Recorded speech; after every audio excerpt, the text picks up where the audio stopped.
오늘은 감사와 관련된 말씀을 여러분에게 드리고자 합니다. 사랑하는 여러분, 이 진리의 말씀인 이 성경에는 감사하라라는 말씀이 과연 몇 번이나 나올까요? 정확히 세보지 않았지만 어떤 성서신학자가 말하기를 직접적으로 감사하라라는 명령 구절이 177회나 된다고 합니다.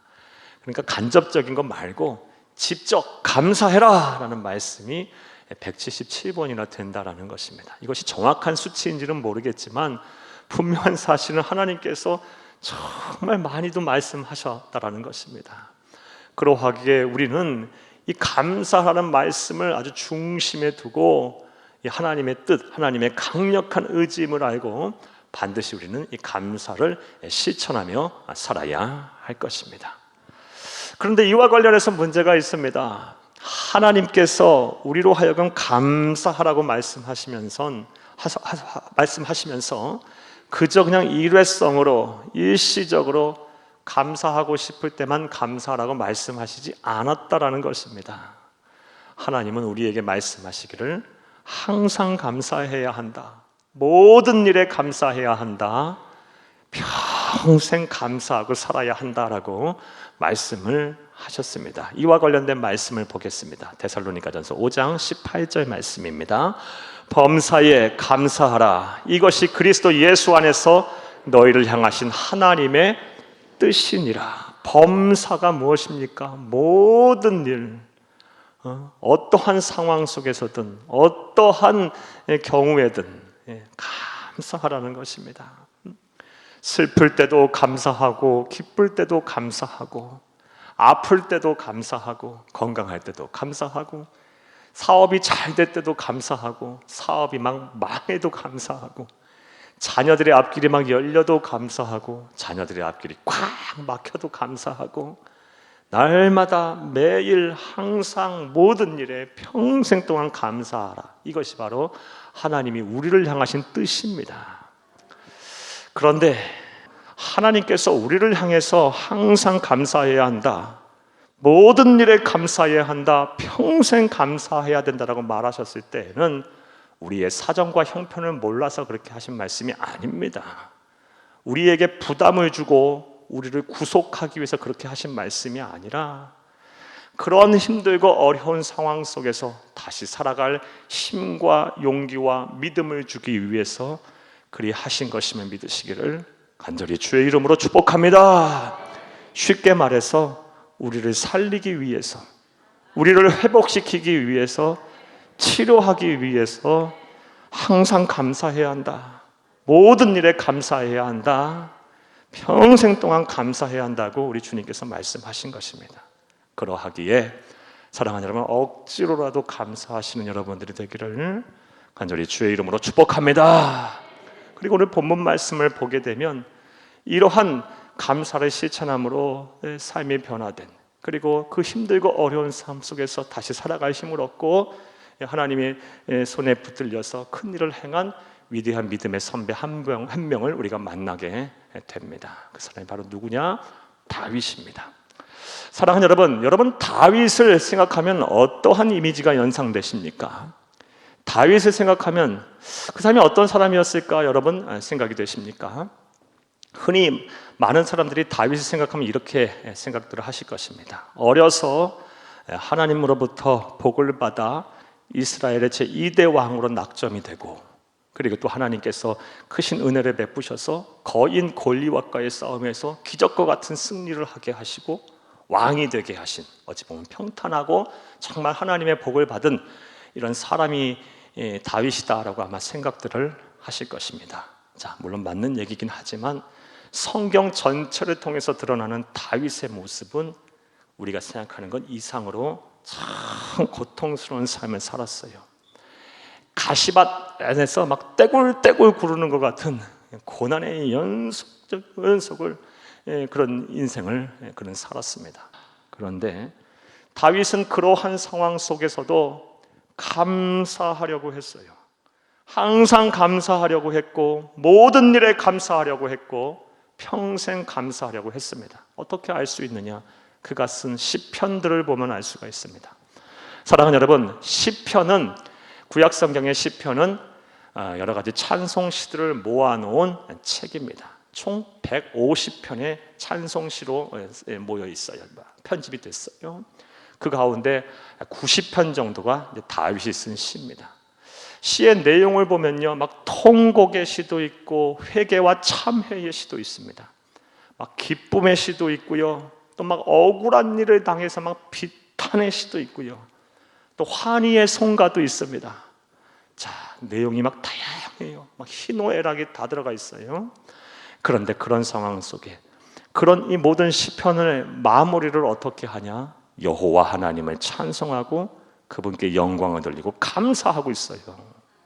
기쁠 때나 슬플 때나 막 마음이 아파서 막 찢어질 때나 막 우리 읽었듯이 막 종일 신음하고 뼈가 쇠하고 진액이 빠져나오는 것 같을 때도 여호와 하나님을 찬송하리로다 감사합니다라는 찬송으로 마무리를 하고 있어요. 그는 모든 일에 항상 평생 동안 감사한 사람이었음을 우리가 알 수가 있습니다. 이러한 그의 면모는 오늘 본문 말씀을 통해서도 알 수가 있습니다. 오늘 본문 말씀인 역대상 29장 말씀은 다윗이 이제 죽을 날이 가까우자 그의 아들 솔로몬과 이스라엘 백성들을 향해서 행한 유언의 말씀이에요. 내용인즉슨 다윗이 이제 죽을 날이 가까우자 솔로몬에게 이런 얘기를 해요. 이스라엘 백성들에게 이런 얘기를 해요. 내가 하나님의 은혜를 많이 받았기에 하나님의 그 은혜가 너무 고맙고 감사해서 성전을 짓고 싶었는데 하나님께서 너는 안 된다라고 말씀하셨어. 나는 안 된다라고 말씀하셨단다. 네 손에 너무 많은 피를 묻혔기 때문에 네가 아니라 솔로몬 너를 통해서 하나님께서 그 일을 행하신다고 말씀을 하셨어. 자, 이렇게 이야기를 하면서 시작을 하면서 다윗이 뭐라고 이야기를 하냐면, 사랑하는 여러분, 그냥 내가 아니라 네가 하는 거기에 너 열심히 해라 라고 이렇게 부탁하고 유언을 남긴 것이 아니고 내가 이를 위해서 모든 준비를 다 했다. 수많은 금은보화를 준비했고 모든 성전을 짓는 데 필요한 재료들을 다 끝까지 준비했다. 기쁨으로 자원하며 준비했다. 언제까지? 죽는 날까지. 자, 이 말을 통해서 우리가 무엇을 알 수 있어요? 그는 평생 동안 죽는 날까지 하나님께 감사한 사람이었음을 알 수가 있습니다. 그는 모든 일에 항상 평생 감사한 사람이었습니다. 자, 그렇다면 생각을 해보겠습니다. 그가 어떻게 해서 감사할 수 없는 상황 속에서도 이렇게 모든 일에 항상 평생 감사하는 사람이 됐을까요? 그런데 오늘 본문 말씀을 보면 그 답을 찾는 것이 그렇게 어렵지가 않습니다. 본문 말씀을 통해서 우리는 그 답을 분명히 알 수 있는데 바로 그는 특별한 신앙을 소유하고 있었기 때문입니다. 그로 하여금 평생토록 감사하게 하는 신앙이 있었어요. 자, 그렇다면 이제 구체적으로 이제 생각을 해보겠어요. 평생 동안 그로 하여금 감사하게 한 신앙은 무엇일까요? 우리를 평생 동안 감사로 이끄는 신앙은 무엇일까요? 자, 이제부터 따라 하시겠습니다. 첫째로, 내가 주의 손에 있나이다 라는 신앙입니다. 다윗은 이 신앙이 있었어요. 내가 주의 손에 있나이다. 내가 주의 손에 있나이다. 이 신앙이 있었기 때문에 모든 일에 항상 평생 동안 감사할 수 있었습니다. 오늘 본 말씀 12절을 함께 읽겠습니다. 부와 귀가 주께로 말미암고 또 주는 만물의 주제가 되사 손에 권세와 능력이 있사오니 모든 사람을 크게 하심은 강하게 하심이 주의 손에 있나이다. 아멘. 다윗은 분명히 알았어요. 하나님은 크고 위대하신 분이고 감히 누구와도 견줄 수 없는 권세를 가지신 분이시다. 그리고 나는 그의 손 안에 있다. 비록 나는 지금 부족하고 힘도 없고 병들었지만 내가 주의 손 안에 있는 이상 하나님은 때가 되면 반드시 나를 강하게 하실 것이다. 나를 힘있게 하실 것이다 라는 믿음이 있었습니다. 할렐루야. 그래서 모든 일에 범사에 항상 감사할 수 있었던 거예요. 평생 동안. 또 다윗이 평생 감사할 수 있었던, 그를 감사로 이끄는 신앙은 무엇일까요? 따라 하시겠습니다. 둘째로, 내가 누구이길래라는 신앙입니다.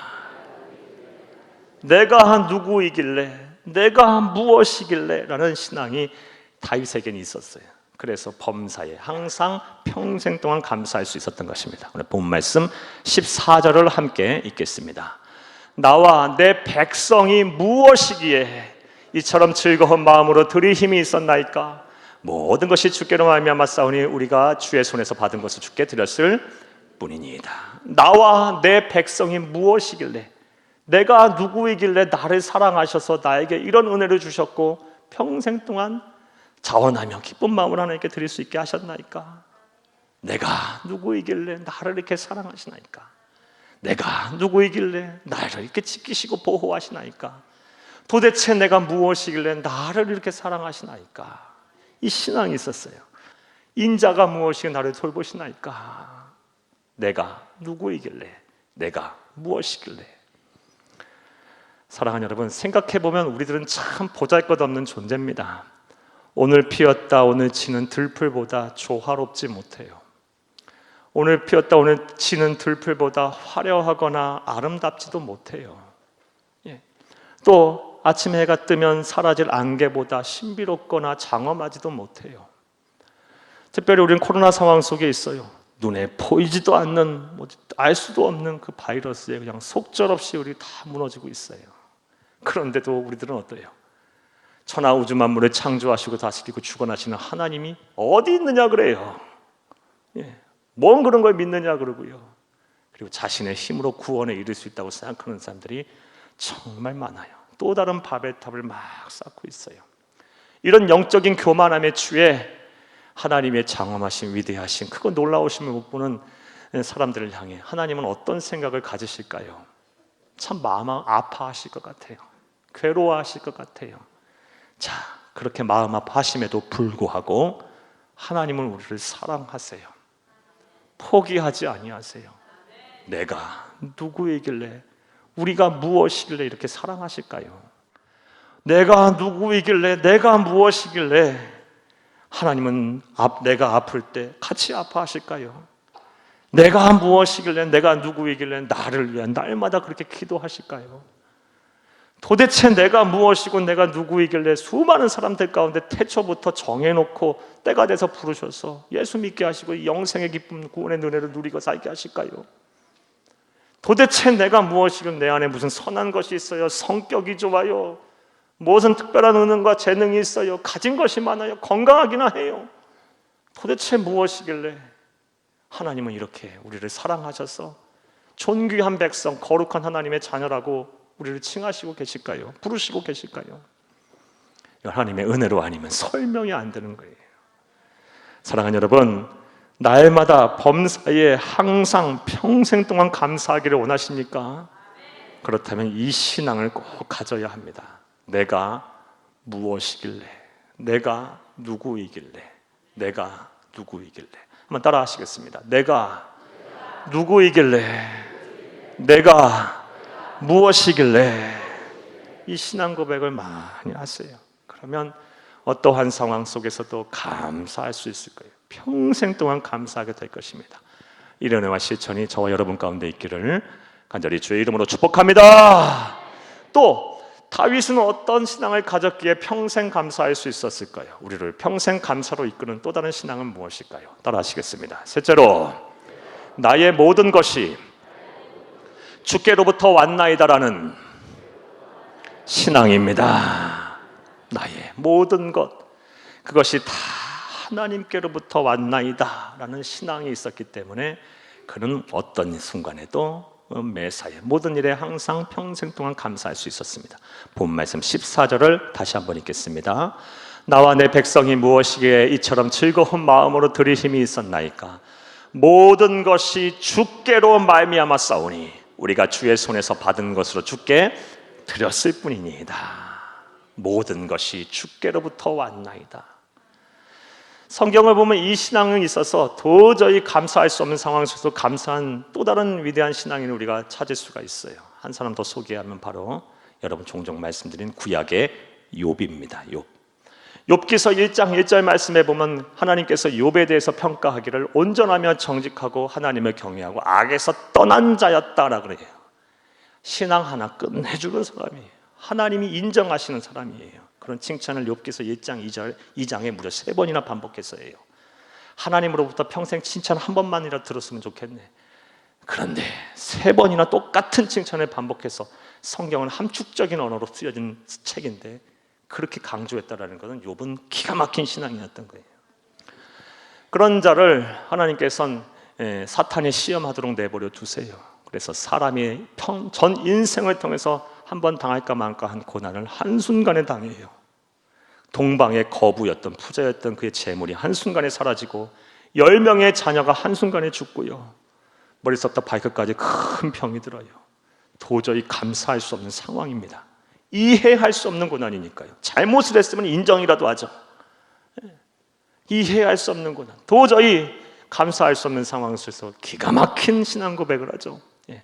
욥기서 1장 21, 22절 함께 읽겠습니다. 이르되 내가 모태에서 알몸으로 나와 싸운즉 또한 알몸이 그리로 돌아갈지어라. 주신 이도 여호와시오 거두시는 이도 여호와시오니 여호와의 이름이 찬송을 받을지어다 하고 이 모든 일에 욥이 범죄하지 아니하고 하나님을 향하여 원망하지 아니하니라. 감사한 거죠. 주신 이도 하나님이시고 거두시는 이도 하나님이시니 내게 있든지 없든지 내가 가진 것이 없어지든지 그래도 나는 상관없이 어차피 내 거 아니었고 하나님이 주셨던 선물이었기에 감사합니다 라고 감사할 수 있었던 것입니다. 사랑하는 여러분, 평생 범사의 모든 일에 감사하기를 원하십니까? 그렇다면 모든 것이 주께로부터 왔사오니 이 신앙을 꼭 소유하시기를 간절히 주의 이름으로 축복합니다. 이거 좀 더 구체적으로 이제 설명을 한번 드려볼게요. 사람이 가진 이 강한 본성 중에 하나가 바로 이 소유욕입니다. 소유욕. 이게 없는 사람이 없어요. 근데 이 소유욕이라는 것이 문제가 뭐냐? 이게 잘 통제가 안 돼요.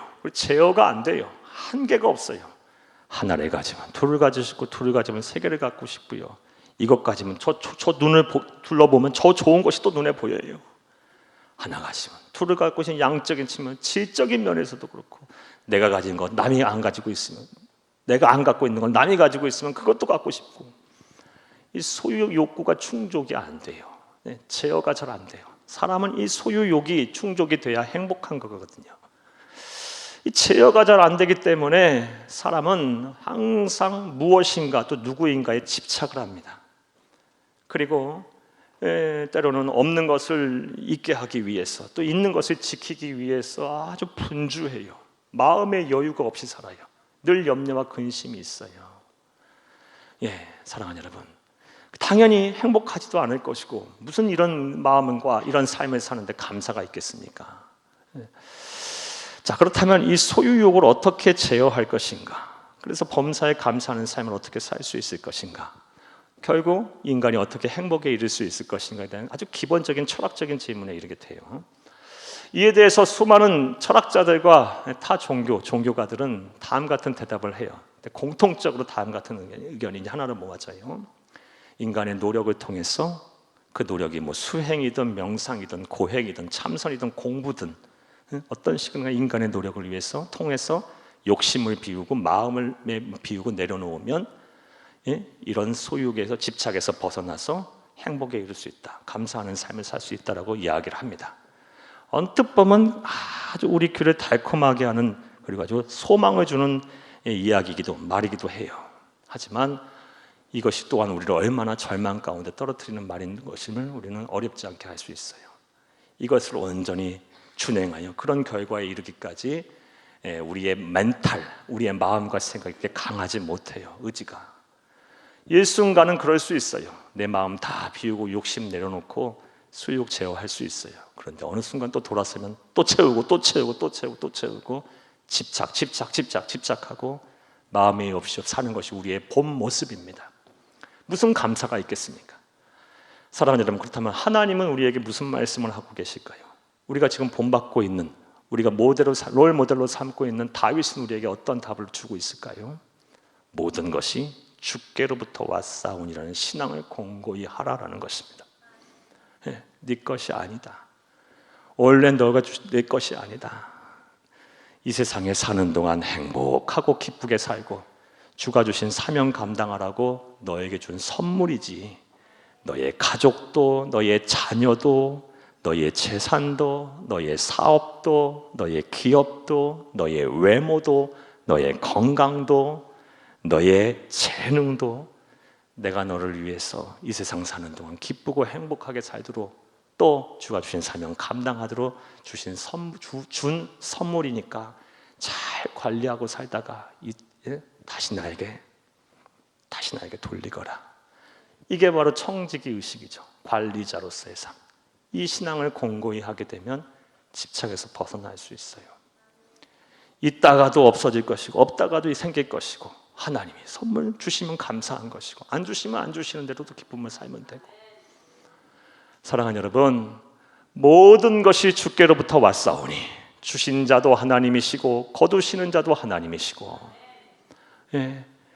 나는 잘 관리하고 살다가 주가 주신 거 기쁨으로 갖고 잘 누리고 살고, 또 하나님의 나라를 위하여 잘 베풀고 나누고 살다가 하나님 앞에 다시 잘 드리고 가면 되는 거예요. 어느 것 하나 우리가 이 세상 떠날 때 손에 붙잡고 갈 수 없어요. 다 남겨놓고 가는 거예요. 잘 드리고 기쁨으로 행복한, 주신 것 기쁨으로 누리고 행복하게 사세요.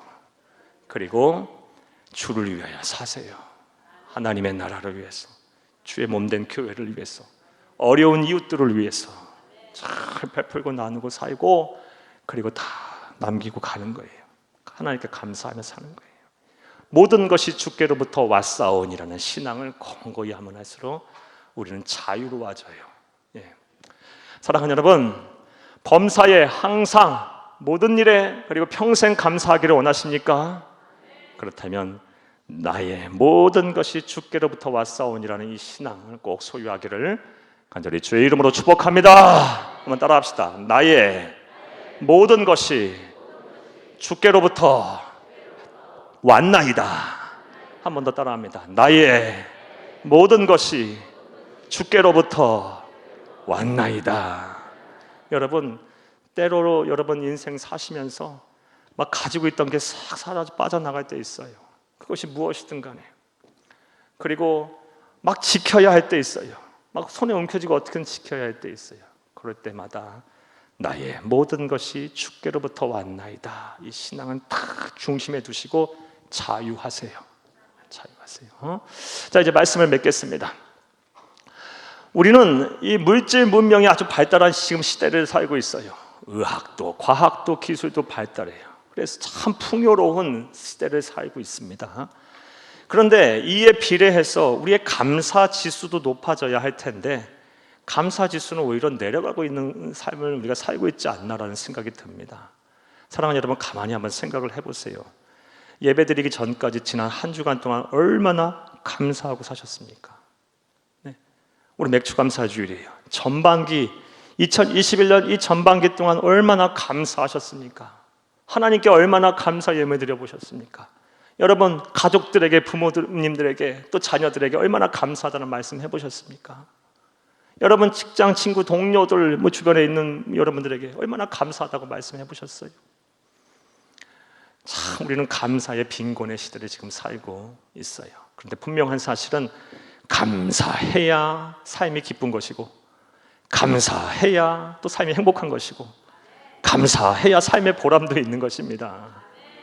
그러하기에 우리는 항상 모든 일에 평생 감사할 수 있는 오늘 우리 주신 이 신앙을 꼭 소유해야 할 것입니다. 내가 주의 손에 있나이다.